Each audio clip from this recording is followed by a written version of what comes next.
Okay, so I'm back with another negative betting progression. This one is called the Labouchere.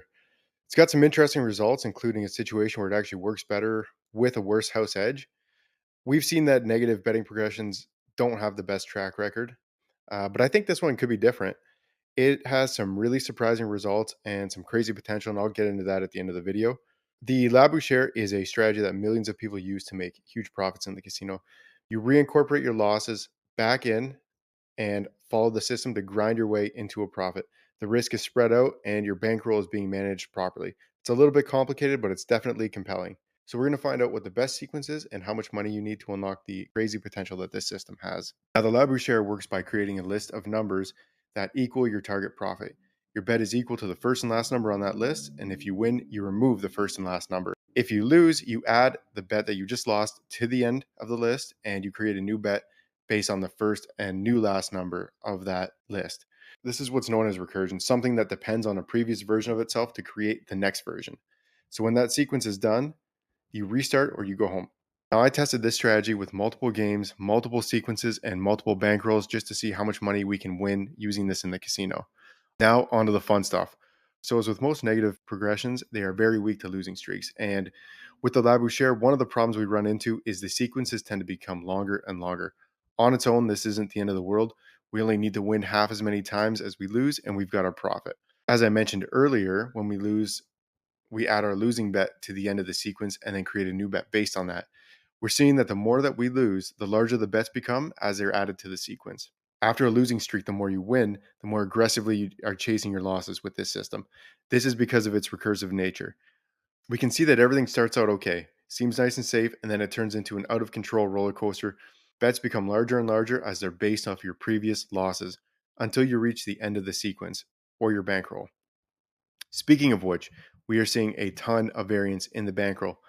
The casino game players are not exactly reaching very high highs in their bankroll so far, and it seems like they're mostly stuck right around their starting bankroll or just below. But what's very interesting about this strategy is that the players starting with $2 million seem to have an uptrend in their highest bankrolls, the worst that the expected value gets for them. An uptrend. That's insane, and it's not caused by outlier data. In every simulation, with every game, this trend appeared. So I don't know what the hell's going on.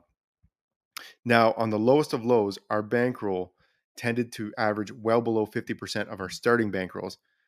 That's not good. Those are huge downswings in the bankroll, which is caused by the bet density distribution that we're seeing. There's a huge variety of different outcomes based on the different sequences. So, with our normal sequence at $500, median bets ranged from $135 to $192. The average bet was about 1.1% of the bankroll at the time it was placed. At $2,000, the median ranged from 450 to 575 ish dollars, and the average bet size was about 0.5% of the bankroll.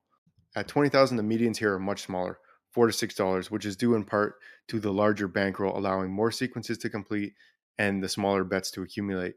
There's still tons of outliers here with max bets of like $8,800 in some cases. Definitely not ideal. Average bet size 0.11% of the bankroll at the time the bet was placed. Now, our low risk sequence, the medians at $500 bankroll, are ranging from $86 to $178. Average bet size was 5.2% of the bankroll at the time when the bet was placed. At $2,000, the median ranged from $5 to $285 with an average bet size of 2.8%. Now, again, $20,000, we're seeing the median in a very small area, $3 to $8. And again, it's due to the higher bankroll increasing the survival rate. We still had bets as high as $10,000 on the safest Labouchere sequence that was tested, which is crazy. The average bet size here, 0.43%, and our high risk. The medians here, much higher than the others, 220 to 255 with an average bet size of 2.1% of the bankroll. $2,000, $600 to $900 medians, and an average bet size of 0.75% of the bankroll. And $20,000, not following the same pattern as the last two, the median was $6,500 to $5,800, with the second lowest median being $3,100. So basically $3,100 to $5,800 median bet sizes, which is insanely high for a bankroll of 20 grand. The average bet size here was 0.12% of the bankroll at the time that the bet was placed. So overall, we're seeing very high median bet sizes, which is not ideal. We want a small bet size range, And these crazy ranges are coming from the list style system of this strategy. We're starting with low bets and continually adding on our losses in recursive manner, greatly increasing the dollar range in which our bets are placed. Now, these bet sizes are clearly affecting our bankroll both positively and negatively. With our lower starting bankrolls of 500 and 2,000, on all three sequences, our bankroll tends to be distributed around 10 to 20% of the initial starting bankroll, as in 80 to 90% lower. We're not making any profit and we have basically no money most of the time. But once we get to 20 grand, things change a little bit. Except for our high risk sequence, the medians are rising above the bankrolls that we started with, which is great. That's what we want to see. There's some outlier data that drops well below that mark, but with our medians above our starting bankroll, we're seeing some great potential here. So we saw great results at a $20,000 starting bankroll, but how long are we playing for using this strategy? What's our survival rate?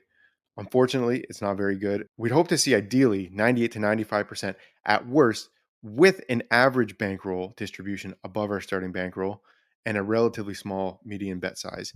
We've actually found that with $20,000 on our normal and safe sequences, we can sort of make money somewhat consistently, but the survival rate is terrible. It's actually worse than the martingale.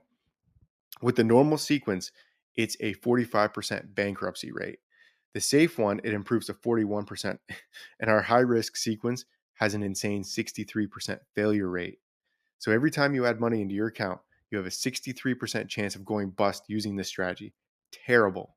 The craziest thing I discovered when testing this strategy is that you definitely have the potential to 4x your starting bankroll with the safest sequence. It comes with the huge price, which is the failure rate. And there's massive disparity between the profit you can make and the money that you can lose. We're looking at a 95% reduction in your bankroll at times and a 200% increase with the normal and high risk sequences. But using the low risk sequence, we're seeing a 420% increase in the bankroll, which is a crazy potential that I did not expect at all. So you have a 41% chance of going bust with a small chance of 4xing your money. The normal and high risk sequences only doubled our money with higher risks of bankruptcy. On top of that, once your bankroll is at 2 million, the worse the house edge gets, the higher highs your bankroll is reaching. Although we're seeing that happen with bet sizes well above the table limits, it is still a really weird correlation. With all that said, I think that this is still a terrible strategy. Somehow it's more volatile than the martingale. It's got an insanely high failure rate and it doesn't make money in almost all cases. I was super surprised by some of those results, and I think I'm going to investigate more into this strategy to see if it can be optimized. But make no mistake, this strategy is actually worse than the martingale. Loss recovery is too spread out, increasing your exposure to multiple losing streaks.